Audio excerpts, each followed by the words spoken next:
Salut tout le monde, cette fois-ci c'est à la discographie de Rosa Crux qu'on va s'attaquer. Évidemment, avant de voir leur composition, on va d'abord parler de leur musique.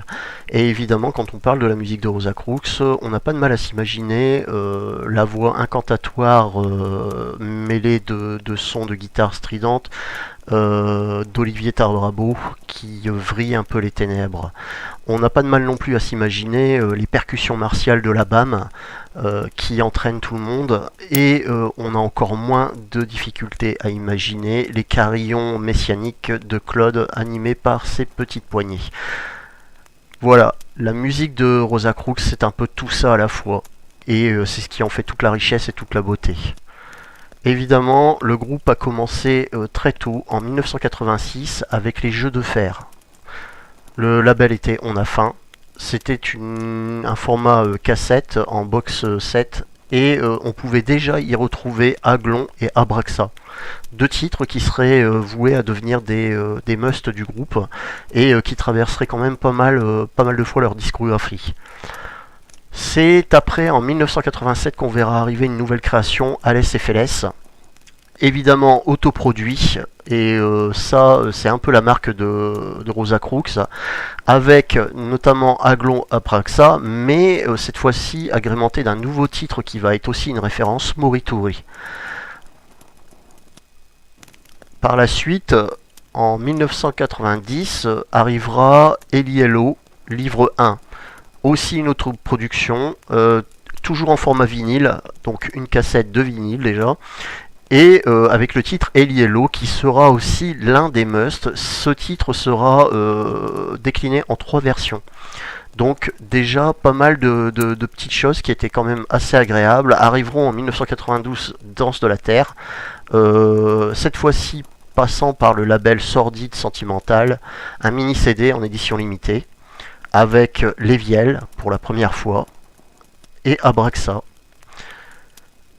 et le Sacre.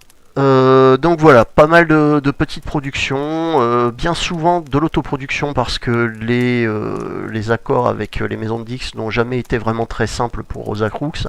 En 92 donc, Sointuant les profanations, livre 2, une autoproduction format vinyle avec le sublime titre Orgue, l'un des titres les plus messianiques qu'on puisse trouver, et en face B le célèbre LL.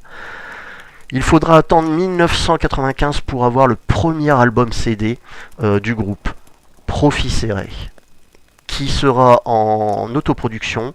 Et alors là, attention, on reprend tout et on revisite un peu les titres, que ce soit Abraxa, Morituri, Orgue, Eliello, mais on en ajoute bien d'autres, notamment le sublime Profisere qui fait toute la gloire de cet album. En 1998, il sera suivi par Nocte Insomne, le deuxième album en autoproduction du groupe. On y retrouvera Nocte Insomne, Aglon, Rosa Signat qui est vraiment sublime, Quinon Cessante, et pas mal d'autres titres aussi qui deviendront par la suite des hits. Il faudra attendre en fait 2002 pour que In Tenebris sort. C'est l'album de la consécration puisque l'un des magazines les plus réputés gothiques, Orcus, le primera. On y retrouvera In Tenebris, Terribilis, et on y retrouvera pas mal Omne Quintessence. Il y aura aussi d'ailleurs un clip sur cet album. En 2002, In Tenebris, le EP, sortira, toujours une autoproduction en format vinyle édition limitée, avec In Tenebris, Sessum Corda, Adorasti et Arco. Alors évidemment, la musique de Rosa Crux, c'est quand même le chant aussi en latin. C'est une particularité que le groupe adoptera dès le début. 2008, Lux in Tenebris Lucet, qui pour une fois a un label, passe par Trisol Music Group.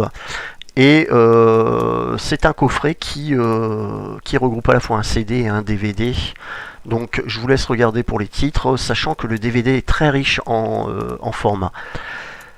2009, donc on retrouve Rosa Crux Box, label Rosa Crux c'est une autoproduction, donc une boîte avec quand même pas mal de choses, et c'est là où aussi on voit une différence, un parti pris par le groupe pour dire de faire du contenu de qualité, mais pas que, avoir une production aussi au niveau du format CD assez intéressant. 2014 Trilogia, qui est un remaster sous format USB en édition limitée, qui contient les 3 premiers albums ainsi que cette vidéo.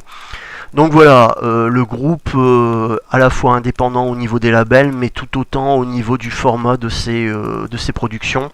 Et je pense que ce n'est que le début, puisque si j'ai bien compris, Olivier va prendre son indépendance aussi par rapport au format CD pour aller vers des constructions d'albums plus particulières. Vous pouvez tout commander sur leur site, je vous laisserai les coordonnées et moi je vous dis à bientôt. Salut!